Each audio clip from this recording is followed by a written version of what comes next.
Prime time news मध्ये मी कैलास सोनवणे आपले हार्दिक स्वागत करतो। सुरुवातीला पाहूया 24 तासातील ताज्या घडामोडी। धुळे शहर व परिसरात होली व धुलीवंदन सण उत्साहात साजरे। लळिंग येथे होली व धुलीवंदन हे सण साध्या पद्धतीने साजरे करीत वाहण्यात आली श्रद्धांजली। शहीद दिनानिमित्त निमगुळ येथे शहीदांना करण्यात आले अभिवादन। माजी उपमहापौर कल्याणी अंपळकर यांच्यातर्फे पाणीमुक्त व केमिकल मुक्त महिला होळी साजरी। आणि मोठ्या गुन्ह्याच्या उद्देशाने गावठी कट्टा व जिवंत कापूस बाळगणारे तिघेजण जेरबंद। आता बातम्या विस्ताराने। धुळे शहर व परिसरात होळी व धुलीवंदन हे सण मोठ्या उत्साहात साजरे करण्यात आले। शहरात चौकात होळी पेटवून रंगांचे उधळण करीत तरुणाईसह सर्वांनी आनंद लुटला। धुळे शहर तसेच परिसरात होळी व धुलीवंदन हे सण मोठ्या उत्साहात साजरे करण्यात आले। शहरातील गल्ली नंबर 5 येथे हिंदू एकता मित्र मंडळातर्फे एकमेकांना रंग लावून रात्री होळी पेटवून सण उत्साहात साजरा करण्यात आला। यावेळी रमण गवळी, महेश मिस्त्री, गणेश मोरे, जोसेफ मलबारी, प्रमोद चौधरी आदी उपस्थित होते। गल्ली नंबर 5 येथील जय जवान मित्र मंडळातर्फे संस्थापक अध्यक्ष भगवान चौधरी यांच्या वतीने सण उत्सव साजरा करण्यात आला। डीजेच्या तालावर पाण्याच्या फवाऱ्यांमध्ये तरुणाई अंधधुंद झाली होती। यावेळी भगवान चौधरी, रावण गवळी, महेश मिस्त्री आदी उपस्थित होते। गल्ली नंबर 6 येथील श्री पवनपुत्र विजय व्यायाम शाळेतर्फे होळीची विधिवत पूजा करून सण उत्साहात साजरा करण्यात आला। सुमित पवार यांनी सदर कार्यक्रमाचे आयोजन केले होते। यावेळी सुमित पवार, पप्पू डापसे, राम कानडे, श्याम कानडे, अमित पवार, शंकर खरात, गणेश मोरे, भैया करणकळ आदी उपस्थित होते। श्रीमंत दक्षिणमुखी मारुती मित्र मंडळातर्फे अध्यक्ष सुनील महाले यांच्या नियोजनाखाली कार्यक्रमाचे आयोजन करण्यात आले होते। शेरे पंजाब हॉटेल येथे डीजेच्या तालावर पाण्याचे शॉवर तयार करून तरुणाईने आनंद लुटला। यावेळी सुनील महाले, सतीश महाले आदी उपस्थित होते। धुळे तालुक्यातील लळिंग येथे होळी व धुलीवंदन हे सण अत्यंत साध्या पद्धतीने साजरे करून ग्रामस्थांनी मयत होमगार्ड राजेंद्र शिरोडे यास श्रद्धांजली वाहिली। धुळे तालुक्यातील लळिंग येथे होळी हा सण अत्यंत साध्या पद्धतीने साजरा करण्यात आला। पोलीस पाटील सुनील सिंह परदेशी यांच्या हस्ते क्रांती चौकात होळीचे पूजन करून सायंकाळी 7 वाजता होळी पेटवण्यात आली। येथील होमगार्ड मध्ये असलेले राजेंद्र मधुकर शिरोडे यांचे होळीच्या दिवशी उपचारादरम्यान निधन झाले होते। त्यामुळे होळी व धुलीवंदन हे सण अत्यंत साध्या पद्धतीने साजरे करण्यात आले। सायंकाळी होळीच्या दांड्याची वाजत गाजत मिरवणूक न काढता फक्त होळीचा दांडा पोलीस पाटील यांच्या हस्ते गाडून विधिवत पूजन करून साध्या पद्धतीने होळी पेटवण्यात आली। तसेच धुलीवंदनाच्या दिवशी धुळवड ही साजरी न करता राजेंद्र शिरोडे यास एक प्रकारे श्रद्धांजली वाहण्यात आली। यावेळी पोलीस पाटील सुनील सिंह परदेशी, शिवाजी बागुल, आनंदा पवार, सुरेंद्र सिंह चंदेल, हिरालाल बागुल, संजय सावंत, विशाल चंदेल, स्वप्नील सिंह परदेशी आदी उपस्थित होते। आमच्या लळिंग गावामध्ये राजेंद्र मधुकर शिरोडे हे होळीच्या दिवशी यांचं निधन झाल्यामुळे त्यांची अंत्यसंस्कार यात्रा होळीच्या दिवशी काढण्यात आली व आमच्या गावामध्ये खूप साधारण पद्धतीची होळी काढण्यात आली। आमच्या गावचे पोलीस पाटील सुनील सिंग रामसिंग परदेशी यांनी होळीचा दांडा गावामध्ये मिळाला, ना वाजा ना गाजा लावता एकदम साधारण पद्धतीने चौकामध्ये होळी पेटवली व ते पूजा केली आणि शांततेत होळी पेटवण्यात आली। दुसऱ्या दिवशी रंगपंचमीचा कार्यक्रम होता होळीचा, पण कोणी गावामध्ये दुःखाचं वातावरण पसरले असल्यामुळे रंगपंचमी कोणी गावामध्ये खेळले नाही व आमच्या गावचे पोलीस पाटील यांच्या सांगण्याप्रमाणे सगळ्यांनी शांततेमध्ये होळीचा कार्यक्रम पार पाडण्यात आला। सगळे मिळून सनी या गावामध्ये आम्ही त्याच्या दुःखात सामील झालो। होळी न खेळता, रंगपंचमी न खेळता आम्ही सगळे वातावरण त्यांच्यामध्ये आमचं गावाचं रमलं होतं। होळी न खेळता त्यांना सगळ्या गावामधून श्रद्धांजली वाहण्यात आली।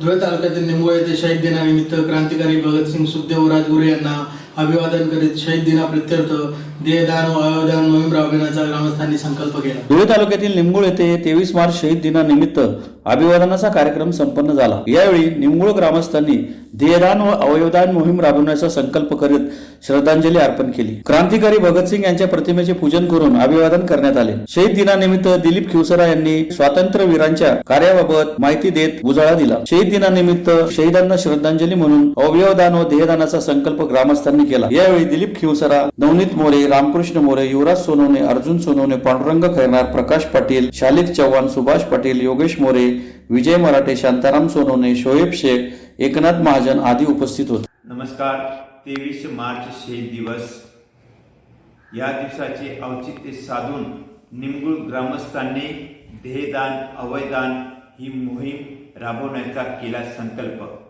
थोर क्रांतिकारक शहीद भगतसिंग, राजगुरू व सुखदेव यांनी देशाला स्वातंत्र्य प्राप्तीसाठी फार मोठा लढा दिला।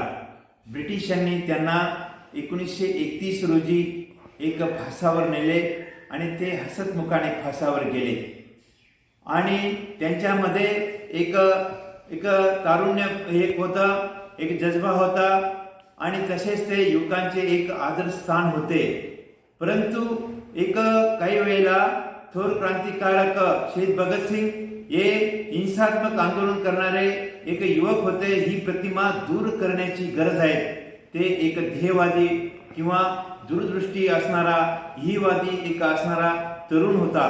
त्यांच्यामध्ये एक जज्बा होता स्वातंत्र्य प्राप्तीसाठी आणि अशा रीतीने अशा या महान क्रांतिकारकाबद्दल आम्ही एक त्यांच्या प्रती एक भावपूर्ण श्रद्धांजली अर्पण करतो आणि आम्ही एक ध्येयदान अवयदान एक समाजात आपण सुद्धा त्या हिशोबाने राबवण्याचा संकल्प करत आहोत. हीच त्यांच्या प्रती खरी श्रद्धांजली ठरेल आणि अशा रीतीने आम्ही एक शहीद दिवस साजरा केला. पुण्याच्या या थोर क्रांतिकारकांना अभिवादन करतो आणि थांबतो. धुळे शहरातील चाळीसगाव रोडवरील प्रभाग क्रमांक 14 मध्ये माजी उपमहापौर कल्याणी अंपळकर यांच्यातर्फे महिलांसोबत पाणीमुक्त व केमिकल मुक्त धुळवड साजरी करण्यात आली. धुळे शहरातील चाळीसगाव रोडवरील प्रभाग क्रमांक 14 येथे माजी उपमहापौर कल्याणी अंपळकर यांच्यातर्फे पर्यावरणपूरक होळी व धुलीवंदन हे सण साजरे करण्यात आले. पाणीमुक्त व केमिकल मुक्त होळी साजरी करून महिलांनी आपला आनंद द्विगुणित केला. या उपक्रमात परिसरातील महिलांसह भाजपच्या महिलांनी मोठ्या प्रमाणात सहभाग नोंदवला. यावेळी माजी उपमहापौर कल्याणी अंपळकर, अश्विनी अंपळकर, सुजाता चौगुले, धनश्री अंपळकर, माजी महापौर प्रतिभा चौधरी, आरती पवार, सुनीता सोनार, उमा कोळवले, टीना पंजाबी, शर्मिला गवळी, रंजना जावळे, पुष्पा बोरशे, योगिता बागोल, विजया बोर्डे, रुपाली पाटील, कल्पना कापडणे, सविता चव्हाण, सुनीता मोरे, मंगला माळी, सुनीता शिंपी, आशा बाविस्कर आदी सहभागी झाले होते. प्रभाग क्रमांक 14 येथे आज आम्ही महिलांसाठी एक स्पेशल धुलवडीचा कार्यक्रम ठेवलेला आहे. तोही असा की आपल्या हिंदू धर्माच्या अनुषंगाने जो आता एक निर्णय झालेला आहे नुकताच की कोरडी होळी साजरी करा. त्या निमित्ताने आज सकाळी जिथे जिथे ओली होळी साजरी झालेली आहे, परंतु आम्ही एक धुळेकर नागरिकांनाच नव्हे पण इतर सर्वांनाच हा एक संदेश देण्याचा प्रयत्न करतोय छोट्याशा स्वरूपात आणि तोही महिलांनी प्रयत्न केलाय आम्ही की फक्त आज आम्ही गुलाल आणि गुलालच एकमेकाच्या अंगावर उडवून जे एकमेकाच्या मनात द्वेष असेल, द्वेषी भावना असेल, काही कपटी भावना असेल काही विरोधकांच्या मनात, परमेश्वर कृपेने त्या सोडून द्याव्या आणि आपलं होलिका माताचे दहन झालेले आहे काल आणि त्या दहनामध्ये हे विचार सगळे सोडून द्यावे. आणि त्या अनुषंगाने आज आम्ही बघितलं असेल आपण की सर्व महिला मंडळाने किती जोरात होळी साजरी केली. प्रेमाची होळी ही आहे, आनंदाची होळी ही गुलाल आणि फुलांनी आम्ही होळी साजरी केली.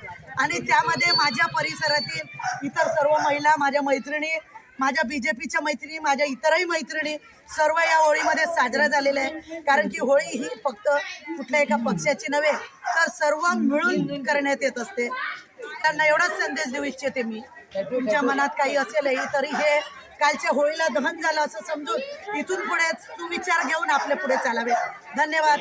जय महाराष्ट्र. सोनगीर पोलिसांच्या पथकाने सोनगीर फाट्याजवळ स्कॉर्पिओ वाहन अडवून मोठ्या गुन्ह्याच्या उद्देशाने जाणाऱ्या तिघांना ताब्यात घेत त्यांच्याकडून गावठी कट्टा, 2 जिवंत काडतूस, मोबाईल व स्कॉर्पिओ असा सुमारे 10,82,000चा मुद्देमाल जप्त केला आहे. सोनगीर पोलिसांच्या पथकाने सोनगीर फाट्याजवळ स्कॉर्पिओ वाहन अडवून मोठा गुन्हा करण्याच्या उद्देशाने गावठी कट्टा व जिवंत काडतूस बाळगणाऱ्या तिघांना जेरबंद करीत त्यांच्याकडून कारसह 10,82,000चा मुद्देमाल जप्त करण्यात आला आहे. याबाबत अधिक माहिती अशी की दिनांक 24/3/2024 रोजी सायंकाळी 5:15 वाजेच्या सुमारास आगामी निवडणुकाच्या अनुषंगाने सोनगीर घाटाच्या पुढे सोनगीर ते धुळे महामार्गावर नाकाबंदी करीत असताना सोनगीर पोलीस ठाण्याचे सहाय्यक पोलीस निरीक्षक जयेश खलाने यांना गोपनीय बातमी मिळाली होती की एका काळ्या रंगाची स्कॉर्पिओ वाहन क्रमांक MS16 DC 9299 हिच्यातील संशयित इसम हे काहीतरी गुन्हा करण्याच्या हेतूने त्यांच्या कब्जात अवैधरित्या पिस्तूल बाळगून शिरपूरकडून धुळेकडे जात आहे. त्या आधारे पथकाने सापळा लावला असता सायंकाळी 6:15 वाजेच्या सुमारास शिरपूरकडून स्कॉर्पिओ वाहन क्रमांक MS16 DC 9299 येताना दिसली. सदर वाहन चालकास थांबण्याचा इशारा करून वाहन सोनगीर फाट्याच्या पुढे हॉटेल भाऊ समोर थांबवले असता त्यात मनोज विकास कोथंबिरे वय 38 वर्ष,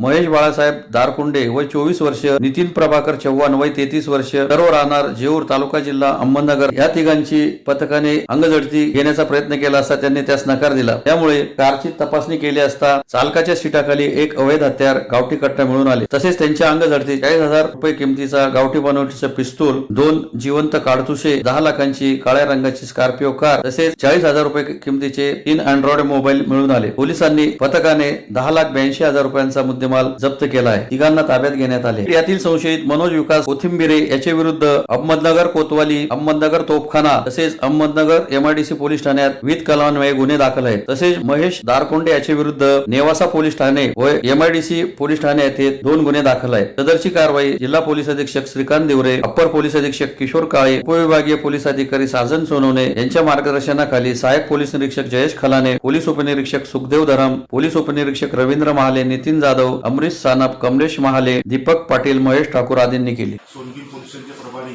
खलाने आणि त्यांच्या टीमला अशी इन्फॉर्मेशन मिळाली होती की इलेक्शनच्या इथे आपण जी नाकाबंदी लावली होती त्या निमित्ताने एक स्कॉर्पिओ आहे MH16 DC 929 याच्यामध्ये काही क्रिमिनल लोक जात आहेत अशी माहिती मिळाली.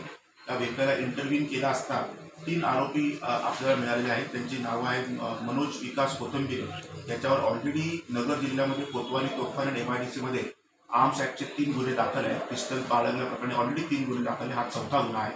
आणि आरोपी महेश दारकुंडे हा देखील नगरला राहणार आहे. याच्याकडे देखील नेवासा आणि MIDC येथे गुन्हे दाखल आहेत. आणि अजून एक आरोपी आहे नितीन नाव, त्याच्यावर कोणताही अजूनपर्यंत गुन्हा नाही असे प्राथमिकदृष्ट्या समजत आहे. आपण त्याच्याकडनं पिस्टल आणि राऊंड्स जप्त केलेले आहेत आणि आता पुढील तपास चालू आहे. पुन्हा एक नजर ठळक घडामोडींवर. धुळे शहर व परिसरात होली व धुलीवंदन सण उत्साहात साजरे. लळिंग येथे होली व धुलीवंदन हे सण साध्या पद्धतीने साजरे करीत वाहण्यात आली श्रद्धांजली. शहीद दिनानिमित्त निमगुळ येथे शहीदांना करण्यात आले अभिवादन. माजी उपमहापौर कल्याणी अंपळकर यांच्यातर्फे पाणीमुक्त व केमिकल मुक्त महिला होळी साजरी. आणि मोठ्या गुन्ह्याच्या उद्देशाने गावठी कट्टा व जिवंत काडतूस बाळगणारे 3 जण जेरबंद. याचबरोबर श्रीराम टाइम न्यूजचे बातमीपत्र संपले. दिवसभरातील ताज्या घडामोडींसाठी पाहत राहा श्रीराम टाइम न्यूज. भेटूया पुढील प्रसारणात. तोपर्यंत नमस्कार.